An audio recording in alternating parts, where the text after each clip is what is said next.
Zee 24 तास एक पाऊल पुढे। तर नांदेड महापालिकेमध्ये काँग्रेसचा झालेला विजय अशोक चव्हाणांचा नसून धनशक्तीचा असल्याची टीका शिवसेना खासदार चंद्रकांत खैरे यांनी केलेली आहे। MIM पक्षाला मिळालेलं यश चिंतेची बाब असल्याचं ते म्हणाले। चंद्रकांत खैरे यांच्याशी आमचे प्रतिनिधी विशाल करोळे यांनी केलेली बातचीत।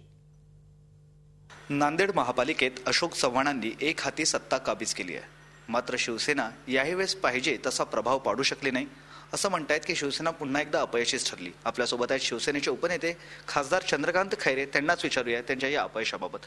साहेब, पुन्हा एकदा अशोक चव्हाणांनी एक हाती सत्ता काबीज केली, काय तुमची प्रतिक्रिया आहे? मी तुम्हाला एक हाती सत्ता त्यांनी काबीज केली असेल। धनशक्ती विरुद्ध गरीब शक्ती आमचे गरीब कार्यकर्ते होते। मी स्वतः तिथे प्रचार केला। पैशाचा महापूर आजच्या वर्तमानपत्रात आलं, कालच्याही वर्तमानपत्रात आलं की 3,000 रुपये प्रतिमत, 5,000 रुपये प्रतिमत, हे असं जनाधार विकत घेऊन त्यांनी सत्ता काबीज करण्यात त्याला काही अर्थ नाही। आणि मी हे म्हणेल की शिवसेना मागे नाही आहे। शिवसेनेचे पहिले मागच्या वेळेस 9 आले होते, नंतर 2 दुसऱ्या निवडणुकीत आले, असे 11 झाले आणि आता संख्या आमची 14ची झाली, म्हणजे 3 वाढलेच आमचे। आणि मग आमचे 4 उमेदवार अगदी कोणी 30 मतांनी, कोणी 40 मतांनी, कोणी 60 मतांनी पडले। ते आम्हाला दुःख झालं की 4 मतं आमचे गेले, म्हणजे 4 अजून वाढले असते नगर, म्हणजे 18 झाले असते।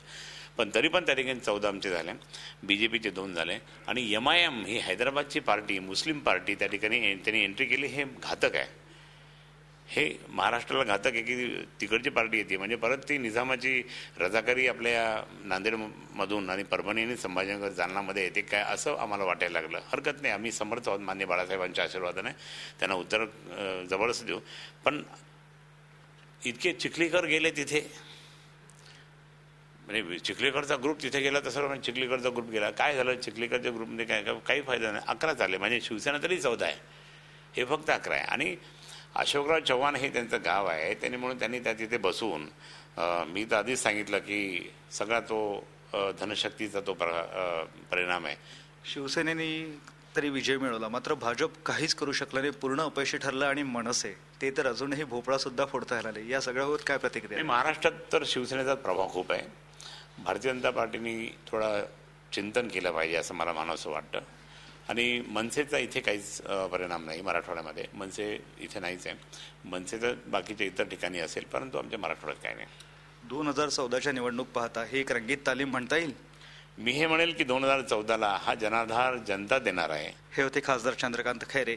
अशोक चव्हाणांचा जनाधार त्यांनी विकत घेतलाय असा सनसनाटी आरोप त्यांनी केलाय। त्याचबरोबर 2014 मध्ये शिवसेना चमत्कार घडवून दाखवेल आणि पुन्हा एक वेळा राज्यात सत्तेवर येऊन दाखवेल असा विश्वासही त्यांनी व्यक्त केलाय। झी 24 ताससाठी व्हिडिओ जर्नलिस्ट मोहम्मद तौकीबसह विशाल करोळे, औरंगाबाद। झी 24 तास एक पाऊल पुढे।